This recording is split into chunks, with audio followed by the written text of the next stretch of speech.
Economics நண்பர்கள் அனைவருக்கும் வணக்கம். எக்கனாமிக்ஸ் சப்ஜெக்ட்டோட சாபம் என்னன்னு பார்த்தீங்கன்னா, மத்த எந்த சப்ஜெக்ட்டுக்கும் இல்லாத ஒரு சாபம் இந்த சப்ஜெக்ட்ல இருக்கு. அதாவது சாப நம்பர் 1. இந்த சப்ஜெக்ட் எல்லாருக்குமே தெரிஞ்ச மாரி பேசுவாங்க. ஆனா யாருக்குமே தெரியாதுங்க. அது ஒத்துக்கலைனாலும் நம்பித்தான் ஆகணும். அதான் நெசம். 2வது சாபம், அந்த சப்ஜெக்ட்ட கொண்டு போய் சேர்த்த விதத்துல அத சொஃபிஸ்டிகேட்டடா ட்ரையா கொண்டு போய் சேர்த்துட்டாங்க. குவாண்டம் பிசிக்ஸ் மாரி இருக்கிற சப்ஜெக்ட்டையே ரிச்சர்ட் ஃபைன்மன் மாரி ஆட்கள் எல்லாருக்கும் புரியுற மாரி ஃபன்னா கொண்டு போக முடியும் போது, மக்களோட வாழ்க்கைய நேரடியா பாதிக்கிற எக்கனாமிக்ஸ் அப்படின்னா என்ன அப்படிங்கிற கேள்விக்கான பதில இன்னும் ஜாலியா கொண்டு போய் சேர்க்கணும் அப்படிங்கிறதுக்கான முயற்சி தான் இது. இத பிபிடி ஃபார்மேட்ல பண்ணியிருக்கேன்.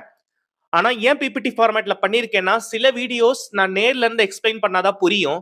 ஆனா சில வீடியோஸ் நான் பிரசன்டேஷனோட ஸ்லைட்ஸோட விட்டுட்டு எக்ஸ்பிளைன் பண்ணாதான் புரியும்.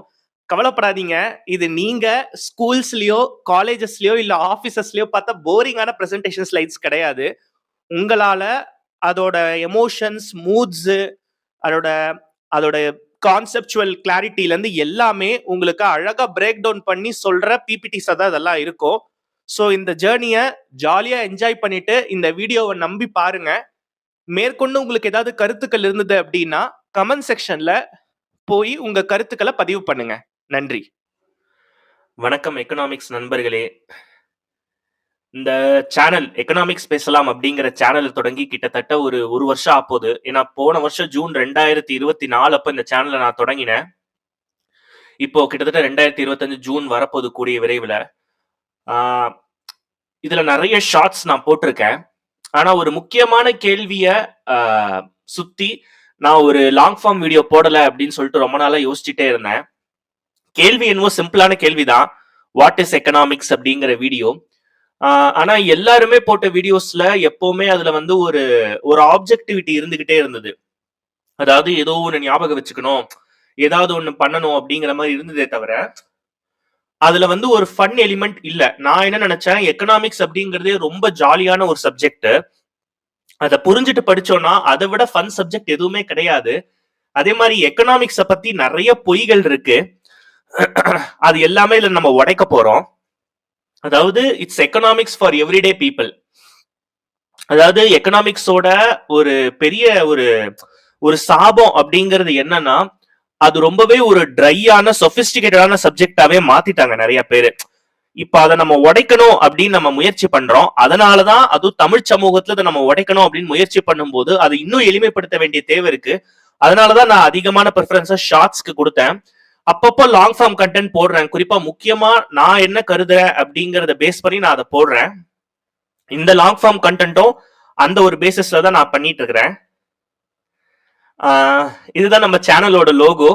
அண்ட் இது வந்து என்னன்னா, நம்ம ஏற்கனவே நம்ம இந்த சேனல் தொடங்கும் போதே இந்த லோகோ எல்லாம் ஸ்டார்ட் பண்ணி நம்ம ஆரம்பிச்சிட்டோம். நான் முதல்ல ஒரு இன்ஃபார்மலா இன்னைக்கு ஏன் எக்கனாமிக்ஸ் முக்கியங்கிற மாதிரி ஒரு வீடியோ போட்டிருந்தேன். ஆனா இந்த வீடியோ அதை விட முக்கியம் அப்படின்னு நான் நினைக்கிறேன். அதாவது என்ன ஆச்சுன்னா, நான் வந்து எனக்குள்ளேயே ஒரு 2-3 பேர் பேசிக்குவாங்க. நம்ம எல்லாருக்குள்ளயும் அந்த மாதிரி பல வாய்ஸஸ் வந்து பேசும்.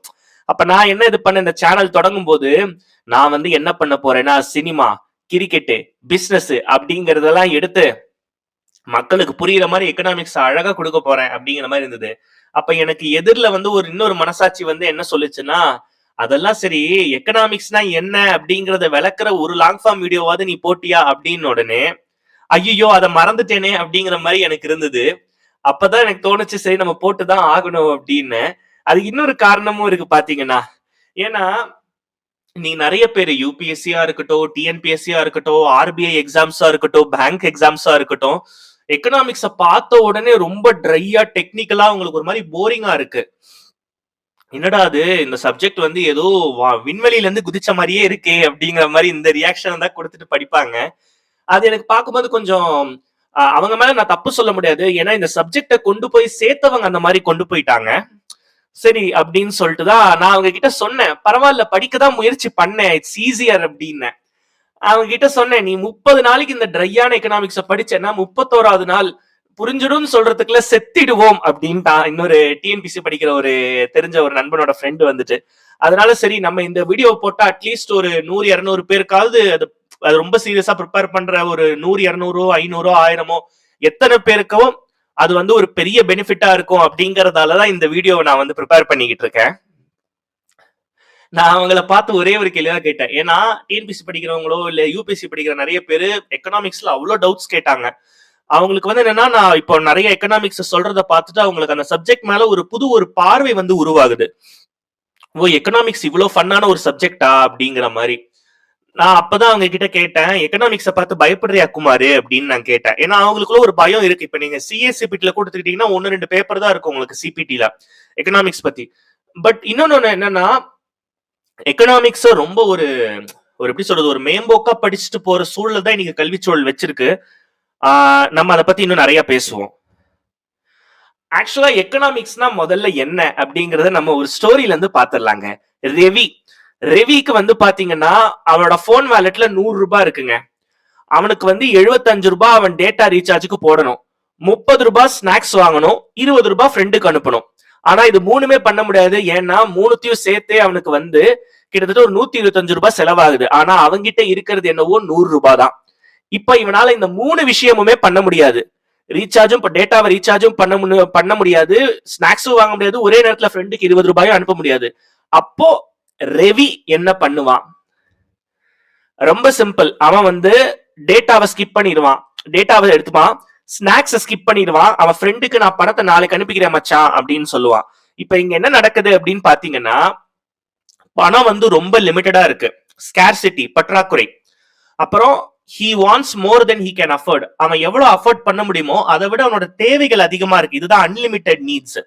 ஆனா இந்த தேவைகள், இந்த அன்லிமிட்டடான தேவைகள் அப்படிங்கறத இந்த பற்றாக்குறையின் மூலமா அவன் வந்து சூஸ் பண்ணணும்.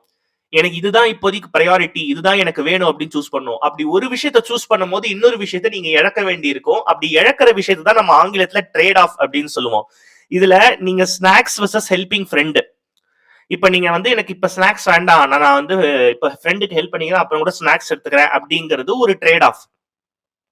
ஸ்நாக்ஸ்ங்கிறத இதுல ஒரு ட்ரேட் ஆஃப். அப்ப எக்கனாமிக்ஸ்ங்கிறது என்னன்னா, it's a study of how people decide what to do when they can't do everything. ஒரே நேரத்துல என்னால எல்லாத்தையுமே பண்ண முடியாது அப்படிங்கிற போது நான் என்ன செஞ்சா சரியா இருக்கும், என்ன முடிவெடுத்தா அதுல சரியா இருக்கும் அப்படிங்கிறது தான் எக்கனாமிக்ஸ். இது வந்து எக்ஸ்பர்ட்ஸ்க்கான சப்ஜெக்ட் மட்டும் கிடையாது, இது ஒவ்வொரு மனிதனுக்குமான சப்ஜெக்ட். சின்ன சின்ன டெசிஷன் நம்ம எடுக்கிற இடத்துல எல்லாம் நமக்கு எக்கனாமிக்ஸ் வந்து பெரிய அளவுக்கு உதவுது அப்படின்னு சொல்லலாம். பெஸ்ட் எக்ஸாம்பிள் எக்கனாமிக்ஸ்னா என்ன அப்படின்னு விளக்குறதுக்கு இப்ப ரீசெண்டா வந்த டிராகன் மூவி. இந்த மூவி நம்ம எல்லாருமே பார்த்து என்ஜாய் பண்ணிருப்போம் பல ரீசன்ஸ்க்காக. இந்த மூவில இருந்தே நான் உங்களுக்கு ஒரு எக்ஸாம்பிள் சொல்றேன். இப்போ டிராகன் அவர்கள் வந்து தவறான வழியில வந்து தவறான டூப்ளிகேட் சர்டிபிகேட்ஸ் எல்லாம் சப்மிட் பண்ணி அவர் வந்து சேர்ந்துட்டாரு வேலைக்கு.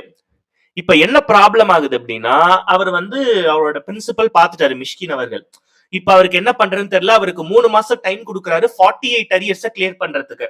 இப்ப இங்க என்ன சிக்கல்னா, அவருக்கு அன்லிமிட்டெட் நீட்ஸ் இருக்கு.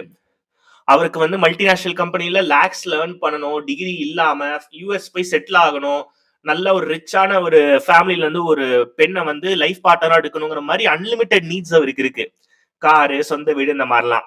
ஆனா இதுல அவர் 2 முக்கியமான நீட்ஸ் இப்ப ப்ரையாரிட்டைஸ் பண்ணணும். ஏன்னா மாட்டிக்கிட்டாரு. ஒண்ணு, ஃபுல் டைமா கிளாஸ்ல இருந்து படிக்கணும், இல்ல ஃபுல் டைமா ஆபீஸ்ல இருந்து இதுக்கு சைட் பை சைட் ப்ரிப்பேர் பண்ணணும். ஆனா மிஷ்கின் அவர்கள் இல்ல, உனக்கு 100% அட்டெண்டன்ஸ் வேணும், அட்லீஸ்ட் 80% அட்டெண்டன்ஸ் இருந்தாதான் உன்னால எக்ஸாம் எழுத முடியும், அது இப்பவும் அப்ளைடு, அதனால நீ வந்து காலேஜ் வந்து ஹாஸ்டல்ல தங்கி நீ படிக்கிற அப்படிங்கிறாரு. சோ வேற வழி இல்ல, அவர் இதை ப்ரையாரிட்டைஸ் பண்ணிட்டு டிராகன் அவர்கள் ஒர்க் ஃப்ரம் ஹோம் அப்ளை பண்றாரு, மேரேஜ் ரீசன் சொல்லி. அப்போ இங்க அவருக்கு ஒரு ட்ரேட் ஆஃப் நடக்குது.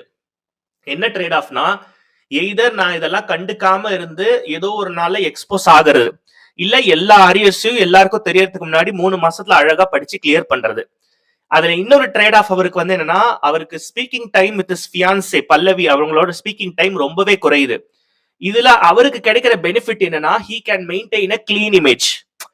இந்த கரியர்ஸ் எல்லாம் நான் கிளியர் பண்ணிட்டா நான் டூப்ளிகேட் சர்டிபிகேட்ஸ் கொடுத்து சேர்ந்தேன் அப்படிங்கறத நான் டிஸ்ப்ரூவ் பண்ண முடியும் அப்படிங்கிற ஒரே காரணம் தான் இங்க.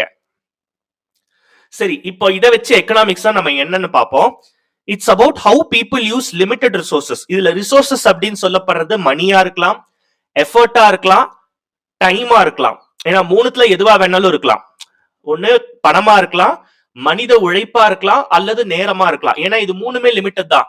நம்ம எல்லார்கிட்டயும் அன்லிமிட்டட் பணம் இருக்காது. நம்ம எல்லார்கிட்டயும் அன்லிமிட்டட் டைம் இருக்காது. நம்ம எல்லார்கிட்டயும் அன்லிமிட்டட் மணி இருக்காது. நம்ம எல்லாராலையும் அன்லிமிட்டடான உழைப்பையும் போட முடியாது. எல்லாத்துக்குமே ஒரு அளவு இருக்கு. அதுதான் லிமிட்டட் ரிசோர்சஸ். அது இது மட்டும் இல்ல, பண்டங்கள் இல்ல ஒரு குட்ஸ உருவாக்குறதுக்கான ரா மெட்டீரியல்ஸ் இது எல்லாமே ரிசோர்சஸ் தான். அப்புறம் why things cost more or less. அப்போ ஏன் ஒரு பொருள் அதிகமா விக்குது, அதிகமான விலை இருக்கு, இன்னொரு பொருள் கம்மியா விலை இருக்கு அப்படின்னு பாக்குறது. அப்புறம் இன்னொன்னு எக்கனாமிக்ஸ் அப்படிங்கிறது it's about how jobs, saving, spending and government actions affect life. நம்மளுடைய வேலை, நம்மளுடைய சேமிப்பு, நம்மளுடைய முதலீடு, நம்மளுடைய ஸ்பெண்டிங், அப்புறம் நம்மளோட கவர்மெண்டோட ஆக்ஷன்ஸ் எப்படிலாம் நம்ம வாழ்க்கையை பாதிக்குது, இதெல்லாம் தான் எக்கனாமிக்ஸ். இப்ப எக்கனாமிக்ஸ் அப்படிங்கிற டேர்ம் வரும்போது கூடவே ஒரு டேர்ம் ஒட்டிக்கிட்டே வரும். எக்கானமி அப்படிங்கிறது என்ன?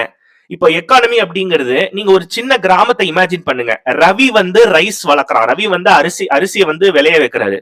மீனா அப்படிங்கிறவங்க பாட்ஸ் மண்சட்டி செய்யறாங்க. குமார் அப்படிங்கிறவரு மீனை வந்து பிடிக்கிறாரு. லதா அப்படிங்கிறவங்க டீ ஷாப் ரன் பண்றாரு. செல்வி அப்படிங்கிறவங்க டீச்சரா இருந்து குழந்தைகளுக்கு பாடம் நடத்துறாங்க. இவங்க எல்லாருமே வாங்குறது, விற்கிறது, ட்ரேட் பண்றது, சேவிங்ஸ் பண்றது, கடன் வாங்குறது, வேலை பார்க்கறது, இது எல்லாமே ஒருத்தரோட ஒருத்தர் இன்டர்டிபெண்டா வேலை பார்க்கறாங்க. இதுல பணம் ஒரு பர்சன்ல இருந்து இன்னொரு பர்சனுக்கு ஃப்ளோ ஆகிக்கிட்டே இருக்கும். இதுல அப்போ இந்த ஆக்டிவிட்டிஸ்லாம் இருக்கு பாத்தீங்களா, production, consumption, distribution, jobs, spending, saving, trading, investment, இது எல்லாம் சேர்ந்து தாங்க ஒரு எக்கானமி, ஒரு வில்லேஜோட எக்கானமி, இல்ல ஒரு ஊரோட எக்கானமி, இல்ல ஒரு நாட்டோட எக்கானமி அப்படின்னு சொல்லலாம்.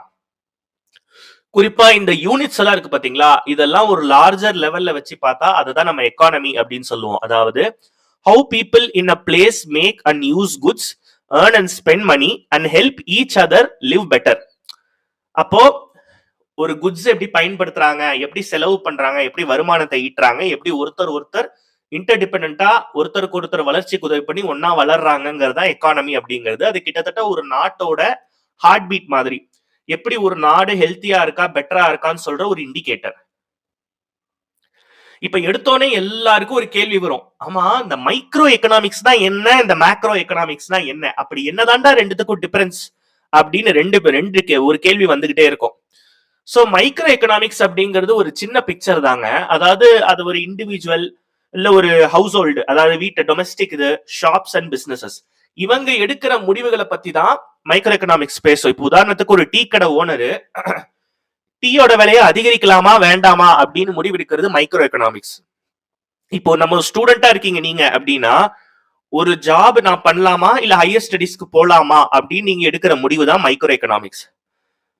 அப்புறம் ஒரு விவசாயி, நான் இந்த நேரத்துல என்ன கிராப் விளைய வைக்கலாம், எதை விளைய வைக்கலாம், இன்னும் பெட்டரா போட்ட சீடுக்கு பெட்டரான இன்வெஸ்ட்மெண்ட் பர் ஏக்கர் நான் ஏர்ன் பண்றதுக்கு எவ்வளவு எதை நான் விளைய வைக்கலாம், இந்த முடிவும் மைக்ரோ எக்கனாமிக்ஸ் தான். மேக்ரோ எக்கனாமிக்ஸ், இதுல நீங்க பாத்தீங்கன்னா இந்த எக்கானமி அப்படிங்கிற டேர்ம கில்லி படத்துல வந்து விஜய் யூஸ் பண்ணிருப்பாரு, அப்பா கிட்ட படிக்கிற மாதிரி ஏமாத்துறதுக்காக Indian economy is the best economy அப்படிங்கிற மாதிரி. இப்ப கிட்டத்தட்ட இதுதான் வந்து மேக்ரோ எக்கனாமிக்ஸ். ஒரு ஒட்டுமொத்த நாட்டோட எக்கானமி தான் மேக்ரோ எக்கனாமிக்ஸ். அதாவது இந்தியாவோட அன்எம்ப்ளாய்மெண்ட் ரேட், இந்தியால வேலை வாய்ப்பு குறைவா இருக்கிறதோட ரேட் எவ்வளவு, வேலையின்மை அப்படிங்கறதோட ரேட் என்ன, இன்ஃபிளேஷன் அண்ட் ரைசிங் பிரைசஸ், பணவீக்கம், விலைவாசி ஏற்றம் அப்படிங்கிறது என்ன, அரசாங்கம் போடுற பட்ஜெட், இது எல்லாமே ஒட்டுமொத்த நாட்டிற்கானது.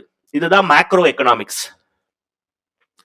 அதாவது இப்ப இது பண்ணவனே எல்லாருமே என்ன யோசிப்பாங்கன்னா, நம்ம எக்கனாமிக்ஸை எப்படி டிஃபைன் பண்ணிருக்காங்க அப்படின்னு சொல்லிட்டு நமக்கு ஒரு கேள்வி வரணும். இப்ப முதல்ல நம்ம வந்து இதுல 4 எக்கனாமிஸ்ட பாக்குறோம். ஆடம் ஸ்மித், ஆல்ஃபிரட் மார்ஷல், பால் சாமுல்சன், லயனல் ராபின்ஸ் அப்படின்ட்டு. முதல்ல நம்ம ஆடம் ஸ்மித் தலைய பாத்துருவோம். அவர் தான் கிட்டத்தட்ட ஃபாதர் ஆஃப் எக்கனாமிக்ஸ் அப்படின்னு சொல்றாங்க. அவர் என்ன சொல்றாருன்னா, ஒரு கண்ட்ரி எப்படி ரிச்சர் ஆக முடியும், அதாவது நேஷனல் வெல்த் அப்படிங்கறத வச்சுதான் வந்து ஒரு கண்ட்ரி ரிச் ஆக முடியும். குறிப்பா ட்ரேட் அண்ட் ப்ரொடக்ஷன், அதாவது வணிகம் மற்றும் உற்பத்தியை பயன்படுத்தி தான் ஒரு நாடு வளர முடியும். ஏன்னா அவர் சொன்ன காலம்ங்கிறது மெர்கன்டலிசம் அப்படிங்கிற ஒரு கொள்கை அதிகமா இருந்த காலம். அதாவது அன்னைக்கு ஐரோப்பா, யுனைடெட் ஸ்டேட்ஸ் பல நாடுகள்ல இருந்து பயணிகள் எல்லா இடத்துலயும் போய் வணிகம் செஞ்சுட்டு வந்தாங்க, கடல் கடந்து. அது வந்து அவங்க நாட்டோட ஒரு எக்கானமியை பெருசா பூஸ்ட் பண்ணிச்சு. அதனால ஆடம் ஸ்மித் இந்த டெபினிஷனை கொடுத்தாரு. வெல்த் அண்ட் ட்ரேட் தான் முக்கியம் அப்படின்னு சொல்லிட்டு. அதனால economics is study of wealth அப்படின்னு சொல்ல வராரு ஆடம் ஸ்மித் அவர்கள். அடுத்தது ஆல்ஃபிரட் மார்ஷல், அவர் என்ன சொல்றாருன்னா எக்கனாமிக்ஸ் நீட்ஸ் ஹியூமனிட்டி அப்படின்னு சொல்றாரு. ஆல்ஃபிரட் மார்ஷல் என்ன சொல்றாருன்னா எக்கனாமிக்ஸ் அப்படிங்கிறது wealth plus human wellbeing, wealth மட்டுமே கிடையாது. இப்போ can a family afford food shelter and school அப்படிங்கிற அந்த கேள்வி இருக்கு பாத்தீங்களா, அது ஹியூமன் வெல்பீயிங் பத்தியும் சேர்ந்ததுதான். அப்போ how money affects daily life and happiness, அதுதான் எக்கனாமிக்ஸ் அப்படின்ட்டு ஆல்ஃபிரட் மார்ஷல் அவர்கள் சொல்றாரு.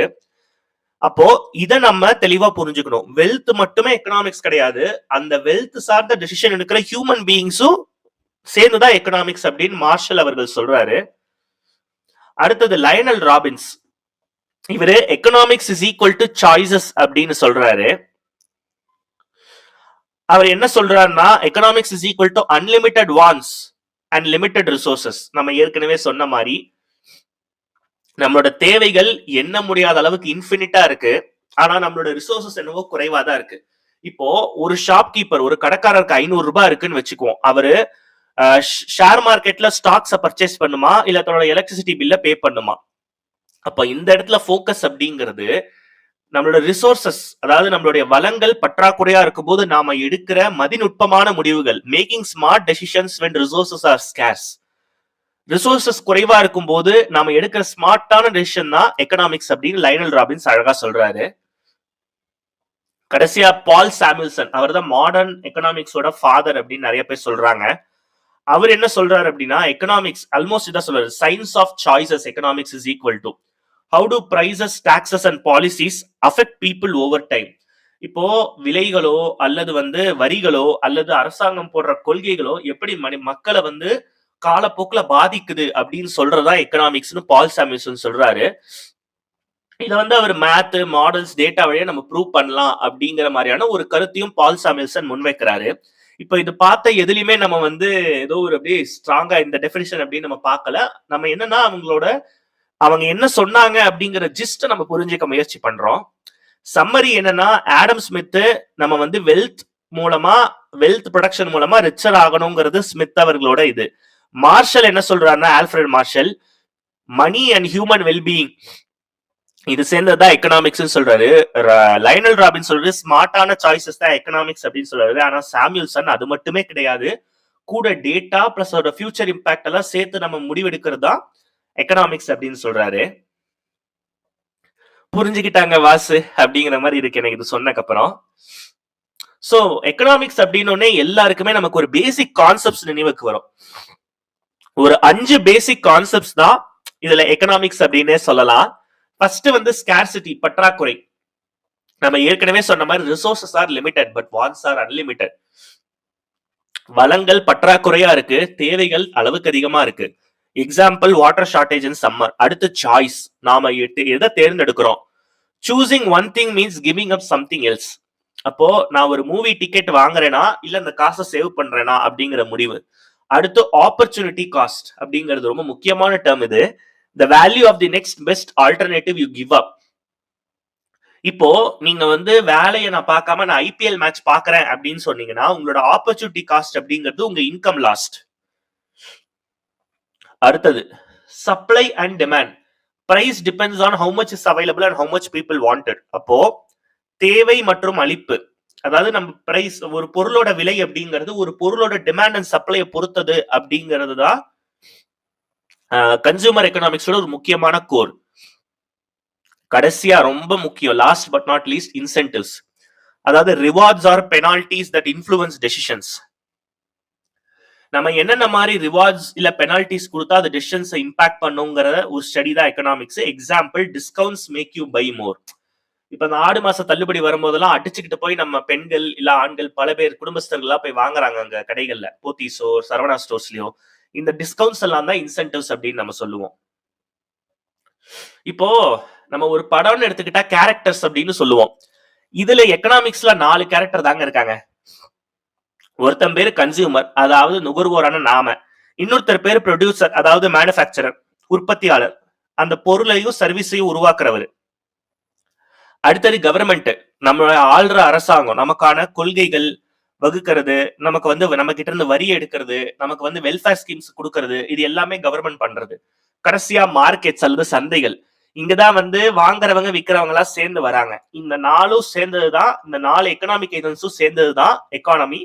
இவங்க இந்த 4 பேரும் ஒருத்தர் இம்பாக்ட் பண்றாங்க அப்படிங்கறதா எக்கனாமிக்கோட பேசிக் கோரே. சரி, இப்ப எல்லாருமே இது பண்ணுவாங்க, எக்கனாமிக்ஸ் அப்படிங்கறத நீ எனக்கு எப்படி சம்மரைஸ் பண்ணுவ அப்படின்னு கேட்பாங்க. எக்கனாமிக்ஸ்ங்கிறது 4 பில்டிங் பிளாக்ஸ் தாங்க. ஒரு எக்கனாமிஸ்டா நீங்க திங்க் பண்றீங்கன்னா அந்த 4 பில்டிங் பிளாக்ஸ் தான் நீங்க எக்கனாமிஸ்டா திங்க் பண்ண தொடங்கிட்டீங்க அப்படின்னு அர்த்தம். ஃபர்ஸ்ட் பாத்தீங்கன்னா காஸ்ட் பெனிஃபிட் பிரின்சிபல்.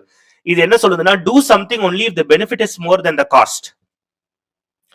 இப்போ நீங்க ஆட்டோ எடுத்துட்டு காலேஜ் போறோம்னு நினைக்கிறீங்க, ஆட்டோ காஸ்ட் 100 ரூபாய் அப்படின்னு வச்சுக்குவோம். இப்போ நீங்க அங்க டைமுக்கு ரீச் ஆயிட்டீங்கன்னா, நீங்க வந்து மழைக்காலம் வேற அது, அப்ப மழையை அவாய்ட் பண்ணலாம், ட்ரையா ஃபீல் ஃப்ரெஷ்ஷா நீங்க எக்ஸாமுக்கு போகலாம். இப்ப இந்த பெனிஃபிட்ஸ் எல்லாம் உங்களுக்கு ஒர்த்தா இருந்ததுன்னா நீங்க அந்த 100 rupees செலவு பண்ணுவீங்க, ஆட்டோவை எடுப்பீங்க. அப்போ நீங்க என்ன கேட்கணும்னா, is it worth it, if yes do it, if no skip. இதுதான் காஸ்ட் பெனிஃபிட் பிரின்சிபல், நம்ம வடிவேல் அவர்கள் காட்டுற மாதிரி. Opportunity cost, choosing one thing means giving up another valuable thing. அதாவது நீங்க சண்டே அன்னைக்கு ஃபுல்லா பிஞ்ச் வாட்ச் பண்ணணும் ஒரு வெப் சீரிஸ் அப்படின்னு முடிவு பண்ணிட்டீங்க. நீங்க அந்த டைம் ஒரு அசைன்மெண்ட் முடிக்கிறதுலயோ இல்ல ஒரு ஃப்ரீலான்ஸ் ஒர்க்லயோ இல்ல ஒரு புக்ஸ் படிக்கிறதுலயோ இது பண்ணலாம். இல்ல நீங்க இந்த ஃப்ரீலான்ஸ் பண்றதுனால நீங்க 500 ரூபாய் கூட சம்பாதிக்கலாம். இப்ப அந்த லாஸ்ட் அசைன்மெண்ட் 500 ரூபாய் அப்படிங்கறது உங்களோட ஆப்பர்ச்சுனிட்டி காஸ்ட். இப்போ எக்கனாமிக்ஸோட சின்ன இந்த பேசிக்ஸ் என்ன சொல்லுதுன்னா, every choice has a hidden cost. இந்த ஹிடன் காஸ்ட் தான் ஆப்பர்ச்சுனிட்டி காஸ்ட். நீங்க என்ன விட்டு கொடுத்தீங்க அப்படிங்கறது தான் ஆப்பர்ச்சுனிட்டி காஸ்ட். அந்த விட்டு கொடுத்ததோட வேல்யூ என்ன, அது ரொம்பவே பெருசா அப்படின்னு அளக்கறதா opportunity cost. Marginal principle, think about whether the next action is worth it. அதாவது நம்ம அடுத்து பண்ண போற ஆக்ஷன் ரொம்பவே ஒர்த்தானதா அப்படின்னு நீங்க புரிஞ்சுக்கணும். இப்ப நீங்க ஒரு பானிபூரி சாப்பிடுறீங்க, ஒரு பிளேட் சாப்பிடும்போது செம்ம அப்படியே சூப்பரா இருக்கு, 2வது பிளேட் சாப்பிடும்போது அழகு செமையா இருக்கு, 3வது பிளேட் சாப்பிடும்போது கிட்டத்தட்ட வயிறு ஃபுல் ஆகுது, 4வது பிளேட் போது இதுக்கு மேல முடியாதுடா அப்படிங்கிற மாதிரி ஃபீல் ஆகுது உங்களுக்கு. ஏன்னா அதுக்கப்புறம் சாப்பிடுற எல்லாமே உங்களுக்கு ஏதோ ஒரு மாதிரி இருக்கு. இப்போ இது என்ன சொல்ல வருதுன்னா, நம்ம கன்சியூம் பண்ற ஃபர்ஸ்ட் ஃபியூ பீசஸ் செம்மையா இருக்குங்கிறதுக்காகவே எக்ஸ்ட்ரா ஒன்று வாங்கணும்னு அவசியம் இல்லை. அப்ப நம்ம என்ன கேட்கணும்னா, is the next byte still worth it. இதுக்கு பெஸ்ட் எக்ஸாம்பிள் சூரி ப்ரோ அவர் தான். அதாவது பரோட்டா ஒவ்வொன்றும் சாப்பிட்டுக்கிட்டே இருக்காரு. அதாவது என்ன சொல்றாருன்னா, கடைசியில எல்லா கொட்டையும் அழிங்க, நான் முதல்ல இருந்து சாப்பிடுறேன் அப்படிங்கிற மாதிரி சொல்றாரு. அவரை பொறுத்த வரைக்கும் அந்த போட்டியில வர அந்த ஈகோ தான் ரொம்ப பெருசா இருக்கு. அவரோட மார்ஜினல் பிரின்சிபல் என்னன்னா, it's worth it eating another 50 parottas அப்படிங்கிற அளவுக்கு அவர் தயாரா இருக்காரு ஆக்சுவலா. அடுத்து interdependence principle, your choices depend on what others do. அதாவது நீங்க எடுக்கிற முடிவுகள் மற்றவங்களை வந்து பாதிக்கும் அப்படிங்கிறது தான் வந்து எக்கனாமிக்ஸோட முக்கியமான இன்னொரு கோர், ஃபைனல் கோர். இப்ப நீங்க ஒரு டீ கடை திறக்கிறீங்க, ஆல்ரெடி ஒரு 5 டீ கடை இருக்கு. இப்ப மக்கள் எல்லாம் வந்து நிறைய காஃபி குடிக்கிறாங்க டீயை விட. அப்போ உங்களுடைய வெற்றி எது சார்ந்து இருக்குன்னா, மத்தவங்க எல்லாம் என்ன விற்கிறாங்க, கஸ்டமருக்கு என்ன வேணும். சோ உங்க டிசிஷன் வந்து மொத்த மார்க்கெட்டோட கனெக்ட் ஆயிருக்கிறது. அப்ப நீங்க சரியா திங்க் பண்ணணும். அப்போ இந்த டெசிஷன் எடுத்தா எனக்கு என்ன மாதிரி விளைவுகள் வரும், ஏற்கனவே எல்லாரும் மத்தவங்க எல்லாம் என்ன டெசிஷன் எடுத்திருக்காங்க, மார்க்கெட்டுக்கு ரெஸ்பாண்ட் பண்ணி என்ன முடிவு எடுத்திருக்காங்க அப்படின்னு நீங்க இது பண்ணணும். சந்தானம் மாட்டின மாதிரி, வந்தானுன்றன் படத்துல மாட்டின மாதிரி பக்கத்துல கடைக்காரர்கிட்ட வச்சு சண்டை போட்டு பிசினஸ் இழக்க கூடாது. ஷார்ட்டா சொல்லணும்னா, smart choices is equal to weighing cost versus benefit, considering what you are giving up, thinking about next step and understanding how everything is connected. பாத்தீங்களா? அப்போ இதுல வடிவேல் அவர்கள் ரொம்ப ஸ்மார்ட்டான ஒரு சாய்ஸ் எடுப்பாரு. சரி, இந்த டெட் பாடியை கொண்டு போய் சேர்க்கணும், நமக்கு வேற கையில காசு இல்லைன்னு இவரை கண்டக்டரை கன்வின்ஸ் பண்ணி தண்ணி அடிச்சிட்டாருன்னு அழகா கூட்டு போவாரு. இது வந்து ஒரு ஸ்மார்ட்டான சாய்ஸ் தான். ஏன்னா அவர் காஸ்ட் பெனிஃபிட்ட பாத்துருக்காரு, அப்புறம் சரி என்னத்தை விட்டு கொடுக்குறோம் அப்படின்னு பாத்துருக்காரு, அப்புறம் அடுத்த ஸ்டெப் என்னன்னு பாத்துருக்காரு, எல்லாமே இப்படி கரெக்ட்னு அழகா கால்குலேட் பண்ணிருக்காரு. சோ ஆக மொத்தத்துல எக்கனாமிக்ஸோட பேசிக்ஸ் என்னன்னா, ஹியூமன்ஸ் ரெஸ்பாண்ட் டு இன்சென்டிவ்ஸ். இத புரிஞ்சுக்கிட்டாலே நமக்கு எப்படி இருக்குன்னா, எப்படி புரிஞ்சுக்கிட்ட பார்த்தல அதாமலே வர்கீஸ் அப்படின்னு நம்ம வந்து புரிஞ்சுக்க ஆரம்பிச்சிருவோம் எக்கனாமிக்ஸ. So what are incentives in economics? Incentivesங்கிற வார்த்தை நம்ம சொல்லிட்டே இருக்கோம். Reasons that push people to act in a certain way. மனிதர்கள் இந்த விதத்துல ஆக்ட் பண்றதுக்கோ ரியாக்ட் பண்றதுக்கோ ரெஸ்பாண்ட் பண்றதுக்கோ காரணமான ரீசன்ஸ் தான் இன்சென்டிவ்ஸ். அது ரிவார்ட்ஸா இருக்கலாம், பெனல்டிஸா இருக்கலாம். ரிவார்ட்ஸ் வந்து என்கரேஜ் பண்ணும், பெனல்டிஸ் வந்து டிஸ்கரேஜ் பண்ணும். பாசிட்டிவ் இன்சென்டிவ்ஸ் அப்படின்னு சொன்னா அது பிஹேவியரை வந்து அதிகப்படுத்தும். இப்போ buy one get one free அப்படின்னு ஒரு ஆஃபர் கொடுத்தா நீங்க அதிகமா வாங்குவீங்க. அடுத்து வந்து டிஜிட்டல் பேமெண்ட்ஸ்ல கேஷ்பேக் கொடுத்தா நீங்க அதிகமா யூபிஐ ஆப்ஸ் யூஸ் பண்ணுவீங்க. அப்புறம் டாப்பர்ஸ்க்கு நல்லா படிக்கிற பசங்களுக்கு எல்லாம் ஸ்காலர்ஷிப்ஸ் கொடுப்பாங்க. இதுக்கு இருக்குன்னா பசங்க இன்னும் அதிகமா படிக்கணும், இன்னும் காலேஜ் அதிகமா ரெப்ரசென்ட் பண்ணி நிறைய விஷயங்கள் பண்ணணும் அப்படிங்கிறதுக்காக கொடுக்குற பாசிட்டிவ் இன்சென்டிவ்ஸ் தான். இது வந்து நல்ல பிஹேவியரை என்கரேஜ் பண்ணிட்டே இருக்கும். அடுத்து நெகட்டிவ் இன்சென்டிவ்ஸ், கிட்டத்தட்ட நேசமணி அவர்களுக்கு வந்த மாதிரி. Fine for not wearing a helmet, you start wearing one. So இந்த போலீஸ்காரங்க வந்து உங்களுக்கு ஃபைன் பண்ணாங்கன்னா நீங்க ஹெல்மெட்டை அடுத்து இது பண்ணிட்டு போவீங்க. இது நெகட்டிவ் இன்சென்டிவ்ஸ் தான். இது எதுக்குன்னா அன்சேஃப்டி டிரைவிங்கை வந்து டிஸ்கரேஜ் பண்றதுக்காக.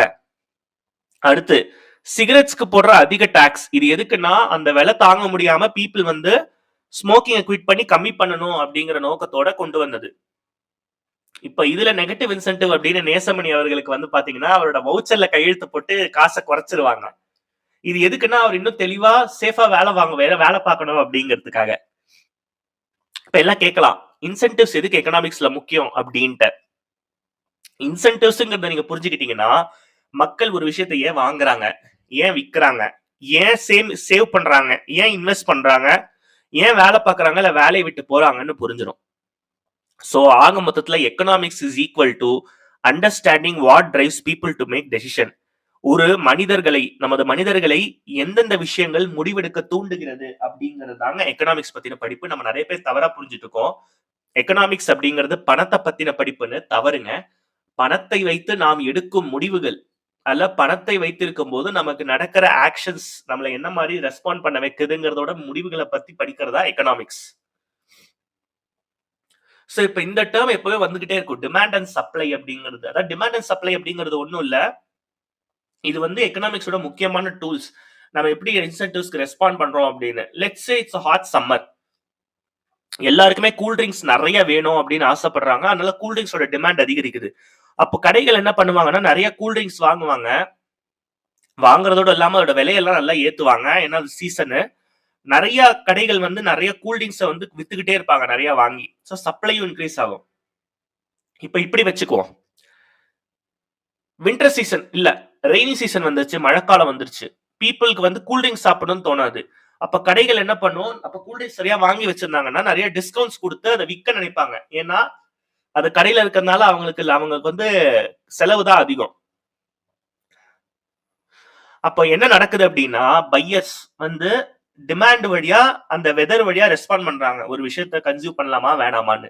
செல்லர்ஸ் பையர்ஸ் எப்படி ரெஸ்பாண்ட் பண்றாங்க, எவ்வளவு அதிகமா வாங்குறாங்கன்னா அதை அதிக விலை வச்சு விற்கலாம் அப்படிங்கிற மாதிரி அதுக்கு ரெஸ்பாண்ட் பண்றாங்க. இன்சென்டிவ்ஸ் மாறுச்சு அப்படின்னா இல்ல ரெய்னி சீசன் வந்துச்சுன்னா பீப்புள் பிஹேவியரை மாத்துவாங்க. அப்போ இதுல முக்கியமான ஐடியா என்னன்னா, ஒரு விஷயம் நடக்குது அப்படின்னா குறிப்பா ஃபெஸ்டிவல், எக்ஸாம் சீசன், அப்புறம் வந்து விலைவாசி உயர்வு, அப்புறம் கிளைமேட் சேஞ்ச், வெதர் சேஞ்ச், இது எல்லாமே பீப்புளை வந்து ரெஸ்பாண்ட் பண்ண வைக்கும். அப்படிதான் வந்து டிமாண்ட் சப்ளை எல்லாமே மூவ் ஆகுது.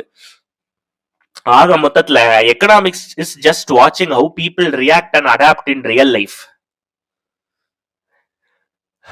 நம்ம நிறைய பேருக்கு பிடிச்ச மொமெண்ட் இதுதான், தமிழ் சினிமாவோட moments of economics. First Sivaji the boss அப்படிங்கிறது பாத்தீங்கன்னா ரீடிஸ்ட்ரிபியூஷன் ஆஃப் வெல்த் பத்தி பேசுற படம். அதாவது பணத்தை வந்து எப்படி நம்ம மக்களுக்கு சர்ப்ளஸ் பணம், பிளாக் மணிய எப்படி மக்களுக்கு வெல்த்தா ரீடிஸ்ட்ரிபியூட் பண்ணலாம். அடுத்தது காக்கா முட்டை, அதாவது பர்ச்சேசிங் பவர் அண்ட் இன்கம் இன்இக்வாலிட்டியோட இஷ்யூஸை காட்டின ஒரு படம் வந்து காக்கா முட்டை. அடுத்து அருவி அப்படிங்கிற படம் வந்து கன்சியூமரிசம், மீடியா மேனிபுலேஷன் பத்தி அதிகமா பேசின ஒரு படம். வெயில் அப்படிங்கிறது ஃபேமிலியோட பினான்சியல் ஸ்ட்ரெஸ் எப்படி பர்சனல் சாய்ஸஸ் அஃபெக்ட் பண்ணுது அப்படின்னு காட்டின ஒரு படம். இதோட ஒரு போனஸ் படமும் இருக்கு, கட்டுறது தமிழ். அந்த படத்தை நிறைய பேர் வந்து வெறும் ஒரு எமோஷனல் அண்ட் கல்ட் பிலிமா மட்டுமே பார்த்திருப்பாங்க. ஆனா என்னன்னா it's a movie about how a Tamil graduate struggles to survive in a globalised world. உலகமா வந்து நவீனமயமாக்கல், தனியார்மயமாக்கல், அப்புறம் வந்து உலகமயமாக்கல், இதெல்லாம் நடந்ததுக்கு அப்புறம் இந்தியால ஜாப் மார்க்கெட் எப்படி மிஸ்மேட்ச் ஆயிருக்கு அப்படிங்கறத படிக்கிற படம். இதுல அதாவது எக்கனாமிக்கலி இரலவெண்டா இருக்கும்போது அதனால வர சமூக மாற்றங்கள் என்னென்ன இமோஷனல் டேமேஜ் இருக்கும், குளோபலைசேஷன் கிரியேட் பண்ற சோசியோ சைக்கலாஜிக்கல் ஸ்ட்ரெஸ் என்ன, குறிப்பா அன்ஈக்குவல் growth, அதாவது சமமற்ற வளர்ச்சி இருக்கும்போது என்னென்ன மாதிரியான அது சமூகத்திலயும் பொருளாதாரத்திலயும் விளைவுகளை ஏற்படுத்தும்னு பேசின படம். ரொம்பவே பிரில்லியண்டான ஒரு மூவி அப்படின்னு சொல்லலாம் இன்னைக்கு வரைக்கும். So what is economics not about? இது நம்ம தெளிவா சொல்லிட்டோம். Just it's not about stock markets or rich people அப்படிங்கிறது. ஸ்டாக் மார்க்கெட்டுங்கிறது இன்வெஸ்டர் கான்பிடன்ஸ் சொல்ற ஒரு சின்ன டூல் மட்டும்தான். அடுத்தது இட்ஸ் ஒன்லி ஃபார் எக்ஸ்பர்ட்ஸ் அப்படின்னு நம்புறது. எக்கனாமிக்ஸ் எக்ஸ்பர்ட்ஸ்க்கான சப்ஜெக்ட் மட்டும் கிடையாது, அனைத்து மக்களுக்குமான ஒரு பாடம். அப்புறம் it's not a boring theory in text books. கண்டிப்பா இது வந்து டெக்ஸ்ட் புக்ஸோட ஒரு தியரியோட இது கிடையாது. அது எல்லாமே எக்கனாமிஸ்ட் இந்த உலகத்தை எப்படி இப்படி அணுகுறாங்க, எப்படி சிந்திக்கிறாங்கிறதுக்கான ஒரு டூல். கிட்டத்தட்ட எப்படி இளையராஜா அவர்களுக்கு ஒரு மியூசிக்கல் நோட்ஸ் இருக்கோ அதே மாதிரிதான் டெக்ஸ்ட் புக்ஸ்ல இருக்கிற கிராஃப்ஸ் எல்லாமே எக்கனாமிஸ்ட்க்கு. ஆனா எக்கனாமிக்ஸ் அப்படிங்கறத பொறுத்த வரைக்கும் it's about you and everyday decisions. சரி, நான் ஏன் எக்கனாமிக்ஸ பத்தி கேர் பண்ணணும் அப்படின்னு நீங்க கேட்கலாம். இப்ப நான் சொல்லும் போதே உங்களுக்குள்ள ஒரு இது வரும், என்னென்ன சொல்றான் பாருங்க கம்பி கட்டுற கதையெல்லாம் அப்படிங்கிற மாதிரி.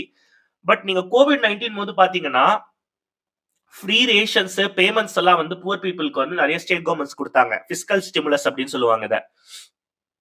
அப்புறம் புலம்பெயர் தொழிலாளிகள் மைக்ரண்ட் லேபரர்ஸ்க்கு நிறைய சிக்கல் வந்தது. இது லேபர் எக்கனாமிக்ஸ் அப்படின்னு சொல்லுவோம். அடுத்து வேக்சின் வந்து ஷார்டேஜா இருந்தது, கோவிட் வேக்சின் வந்துட்டு. இது வந்து resource allocation and demand and supply issues. அப்புறம் பேனிக் பையிங் அதிகமாச்சு. நிறைய ஒரு பொருளோட பேனிக் பையிங் வந்து அதிகமாச்சு. நிறைய வாங்கி குவிச்சாங்க மக்கள் பயந்து போய். இது பிஹேவியரல் எக்கனாமிக்ஸ். அப்போ எக்கனாமிக்ஸ் நம்ம புரிஞ்சுக்கிறதால நம்ம முடிவுகள் தெளிவா எடுப்போம், ஃபியர் பேஸ்ட் ஆக்ஷன்ஸ் அவாய்ட் பண்ணுவோம், பெட்டரான பாலிசிஸ் சப்போர்ட் பண்ணுவோம். அதை விட நமக்குள்ள இருக்கிற பயசஸை நம்ம ரெக்டிஃபை பண்ணுவோம். இதுதான் எக்கனாமிக்ஸ் நமக்கு கத்து தர்றது. ஆக்சுவலா ரெண்டு எக்கனாமிக்ஸ் இருக்குங்க, குட் எக்கனாமிக்ஸ், பேட் எக்கனாமிக்ஸ். இந்த குட் எக்கனாமிக்ஸ் எப்படின்னு பாத்தீங்கன்னா என்னது இது அப்படிங்கிற மாதிரி இருக்கும். பேட் எக்கனாமிக்ஸ் பாத்தீங்கன்னா boomer uncle come on come on uncle அப்படிங்கிற மாதிரி இருக்கும். அதோட டிஃபரன்ஸ் நம்ம அழகா பாத்துடலாம். சோ நல்ல எக்கனாமிக்ஸ், குட் எக்கனாமிக்ஸ் அப்படிங்கிறது பாத்தீங்கன்னா லாங் டேர்ம் பெனிஃபிட்ஸை ஃபோக்கஸ் பண்றது. ஆனா பேட் எக்கனாமிக்ஸ்ங்கிறது short term feel good decisions வந்து ஃபோக்கஸ் பண்றது. குட் எக்கனாமிக்ஸ் அப்படிங்கிறது எதை ட்ரேட் ஆஃப் பண்ணணும், எதை விட்டு கொடுக்கணும், எதை நம்ம ப்ரையாரிட்டைஸ் பண்ணணும்னு ஃபேக்ட்ஸ் பேசிஸா முடிவெடுக்கிறது. பேட் எக்கனாமிக்ஸ் அப்படிங்கிறது driven by emotions and votes. இந்த பாப்புலிசம் அப்படின்னு சொல்றோம் இல்லையா, இது எல்லாமே வந்து பேட் எக்கனாமிக்ஸ். அடுத்து சவுத் கொரியா வந்து பெஸ்ட் எக்ஸாம்பிள் வந்து 1950ஸ்க்கு அப்புறம் எஜுகேஷன்லயும் இன்னோவேஷன்லயும் இன்வெஸ்ட் பண்ணதான் குட் எக்கனாமிக்ஸ். ஆனா ஜிம்பாப்வே அவங்க இன்ஃபிளேஷன் கிரைசிஸ் போது பணத்தை அதிகமா அச்சடிச்சது வந்து ரொம்ப மோசமான எக்கனாமிக்ஸ். அடுத்தது ஜெர்மனி வந்து ரெனியூவபிள் எனர்ஜியில இன்வெஸ்ட் பண்ணது வந்து குட் எக்கனாமிக்ஸ். ஏன்னா அது வந்து என்விரான்மெண்ட்டுக்கு நல்லது, ஃபியூச்சருக்கு அது நிறைய ஸ்கோப் இருக்கு. ஆனா அர்ஜென்டினா பிரைசஸ், அதாவது விலைவாசி எல்லாம் அப்படியே பாஸ் பண்ணி வச்சுட்டு சப்ளை இஷ்யூஸ், அதாவது மக்களுக்கு கொடுக்க வேண்டிய குட்ஸ் சப்ளை இஷ்யூஸ் மாட்டாம பிரைசஸ் அப்படியே வச்சது ஒரு பேட் எக்கனாமிக்ஸ். இப்போ எக்கனாமிக்ஸ் எப்படி உலகத்தை மாத்துச்சு அப்படின்னு பாத்தீங்கன்னா, சவுத் கொரியா வாருக்கு அப்புறம் வந்து அதிகமா டெக்னாலஜி இன்னோவேஷன் எஜுகேஷன்ல இன்வெஸ்ட் பண்ணி பெரிய ஒரு வளர்ச்சி அடைஞ்சாங்க. ஜெர்மனி இப்ப கிளீன் எனர்ஜிக்கு மாறி ஆயில் டிபெண்டன்ஸை குறைச்சிக்கிட்டாங்க. ஜப்பான் வேர்ல்டு வார் 2க்கு அப்புறம் குவாலிட்டி எக்ஸ்போர்ட்ஸ் குளோபல் ட்ரேட் பவரை பில்ட் பண்ணி அவங்களை வந்து பெரிய அளவுக்கு ஒரு அட்வான்ஸ்ட் எக்கானமியா மாத்திக்கிட்டாங்க. யுனைடெட் ஸ்டேட்ஸ் பாத்தீங்கன்னா 1930s கிரேட் டிப்ரெஷனுக்கு அப்புறம் பாத்தீங்கன்னா மேக்ரோ எக்கனாமிக் லெவல்ல பல சேஞ்சஸ் கொண்டு வந்து பல ஜாப்ஸ் உருவாக்கி பல இன்ஃப்ராஸ்ட்ரக்சர் பெஸ்ட் ஸ்கீம்ஸ் பண்ணி எக்கனாமியை ரிவைவ் பண்ணாங்க. அடுத்து ருவாண்டா பாத்தீங்கன்னா குறிப்பா அவங்களுக்கு நடந்த அந்த அன்பார்ச்சுனேட் ஜெனோசைட்க்கு அப்புறம் அவங்க எக்கனாமிக் பிளானிங் யூஸ் பண்ணி மில்லியன்ஸ் ஆஃப் பீப்புளை பாவர்ட்டில இருந்து வெளியே எடுத்திருக்காங்க. இந்த கண்ட்ரிஸ் எல்லாம் ஃப்ளூக்ல வளரல. ஃப்ளூக்ல அவங்க எல்லாருமே ரொம்ப மோசமான நிலையில இருந்தாங்க. இவங்க எல்லாம் வளர்ந்ததுக்கு காரணம் சவுண்டான குட் எக்கனாமிக்ஸை யூஸ் பண்ணதுதான். இப்ப நம்ம டெய்லி லைஃப்ல சிம்பிளான எக்கனாமிக்ஸ் எல்லாம் இருக்கு. இப்ப நீங்க ஒரு பேரண்டா இருக்கீங்க, உங்க குழந்தைக்கு வந்து ஒரு ஸ்கூலை சூஸ் பண்ணணும் அப்படின்னா நீங்க காஸ்ட் பெனிஃபிட் பாப்பீங்க. என் குழந்தைக்கு இங்க சேர்க்கறதுனால என் குழந்தைக்கு என்ன எக்ஸ்போஷர் கிடைக்கும், அவனுக்கு இதனால என்னென்ன மாதிரியான புது விஷயங்களை கத்துக்குவான், அவனுக்கு வந்து டெக்னாலஜி எவ்வளவு சீக்கிரம் அறிமுகப்படுத்தப்படும், அவன் எவ்வளவு சீக்கிரம் ஜாப் மார்க்கெட்டுக்கு ரெடி ஆவான், அவனுக்கு வந்து இன்டென்சிவ் அண்ட் எக்ஸ்டென்சிவ் அண்டர்ஸ்டாண்டிங் இருக்குமாங்கிற மாதிரி நிறைய விஷயங்கள் யோசிப்போம். அடுத்தது பையிங் 1 லிட்டர் பெட்ரோல். இப்ப இது எப்படி, ஓகே எவ்வளவு டாக்ஸ் போடுறாங்க, குளோபல் ஆயில் பிரைசஸ் எப்படி, சப்சிடிஸ் எப்படி. இப்போ ஒரு பேரலோட விலை ஏற போகுது அப்படின்னா முன்னாடி நாள் பாத்தீங்கன்னா பெட்ரோல் பங்க்ல நிறைய வண்டிகள் வந்து கூச்சிருவாங்க அந்த பெட்ரோல் வந்து போடுறதுக்கு அடுத்த 1 மந்த்துக்கோ அட்லீஸ்ட் ஒரு 2 வீக்ஸ்க்கோ. அடுத்தது வாட்சிங் ஓடிடி வெர்சஸ் சினிமா. சரி சினிமாக்கு போனா அட்லீஸ்ட் 1500 இருந்து 2000 ஆயிடும் ஃபேமிலிக்கு எல்லாம் வாங்கி கொடுக்கறது போயிட்டு வர்றதுங்கிறதெல்லாம் சேர்த்து. அதுக்கு நான் ஓடிடில வந்து ஒரு வருஷத்துக்கு 800 ரூபாய் கொடுத்தா எத்தனை படம் வேணாலும் பார்க்கலாம் அப்படிங்கிற அந்த சாய்ஸ். இதுதான் வந்து சிம்பிள் எக்கனாமிக்ஸ். அடுத்து தீபாவளி போது தங்கம் வாங்குறது. ஓகே, ஏதாவது வந்து இப்ப ஏதாவது டிஸ்கவுண்ட் ஏதாவது கொடுப்பாங்க, தங்கத்தை நிறைய வாங்கலாம், சேவ் பண்ணலாம், அது ஃபியூச்சருக்கு ஏதாவது வந்து மார்ட்கேஜ் பண்றதுக்கு ஹெல்ப்ஃபுல்லா இருக்கும், லோன் கீன் வேணும்னா அப்படிங்கிற முடிவு. இப்போ என்னைய கேட்டீங்கன்னா எங்கும் இருப்பான் எதிலும் இருப்பான் அப்படின்னு தான் நான் யோசிப்பேன். சப்ஸ்கிரைபர் சில பேர்லாம் கேட்பாங்க, கடவுளா? இல்ல இல்ல, எக்கனாமிக்ஸ். இப்ப நான் சொன்ன எல்லா எக்ஸாம்பிளையும் சின்ன சின்ன விஷயத்துல எக்கனாமிக்ஸ் இருக்கு உங்களுக்கு. ஃபைனல் டேக்அவே நான் என்ன சொல்ல வரேன்னா, எக்கனாமிக்ஸ் அப்படிங்கிறது ஃபார்முலாஸ பத்தி கிடையாது, அது வாழ்க்கைய பத்தி. அதாவது ஒரு சிலர் ஏன் ஸ்ட்ரகிள் பண்றாங்க, ஒரு சிலர் ஏன் சக்சீட் பண்றாங்கன்னு படிக்கிறது. ஸ்மார்ட் சாய்ஸஸ் எப்படி எடுக்கிறது அப்படிங்கறத சொல்லி கொடுக்குற ஒரு சப்ஜெக்ட் தான் எக்கனாமிக்ஸ். அண்ட் இதை விட முக்கியம், பெட்டரான கொஸ்டின்ஸ் எப்படி கேட்கறது, நம்ம சொல்றதை அக்செப்ட் பண்ணாம பெட்டரான கொஸ்டின்ஸ் கேட்டு ஸ்மார்ட்டான முடிவுகளை எப்படி எடுக்கிறது அப்படின்னு சொல்றதா எக்கனாமிக்ஸ். நீங்க எக்கனாமிக்ஸ புரிஞ்சுக்கிட்டீங்கனாலே உங்களை சுத்தி பில்ட் ஆகிற சிஸ்டத்தை நீங்க புரிஞ்சுக்கலாம். அதை புரிஞ்சுக்கிட்டீங்கன்னா நீங்க ரியாக்ட் பண்ண மாட்டீங்க, ரொம்பவே பிரில்லியண்டா இன்டெலிஜென்ட்டா ரெஸ்பாண்ட் பண்ணுவீங்க. இவ்வளவு நேரம் இந்த வீடியோவை பொறுமையா பார்த்து வாட்ச் பண்ணதுக்கு ரொம்ப நன்றி மக்களே. உங்க ஒப்பீனியன்ஸ் எதுவா இருந்தாலும் கமெண்ட்ஸில் தெரிவிக்கவும் நண்பர்களே. கழுவி ஊத்துறதா இருந்தாலும் பரவாயில்லை, அல்லது பாசிட்டிவ் ரிவ்யூஸா இருந்தாலும் பரவாயில்லை, உங்க ஒப்பீனியன்ஸை தைரியமா கமெண்ட்ல சொல்லுங்க. நாங்க படிச்சு இன்னும் பெட்டரா இம்ப்ரூவ் பண்ணிக்கிறோம். அப்படியே பார்த்து லைக் பண்ணி ஷேர் பண்ணி எல்லாம் சப்ஸ்கிரைப் பண்ணி விடுங்க மக்களே.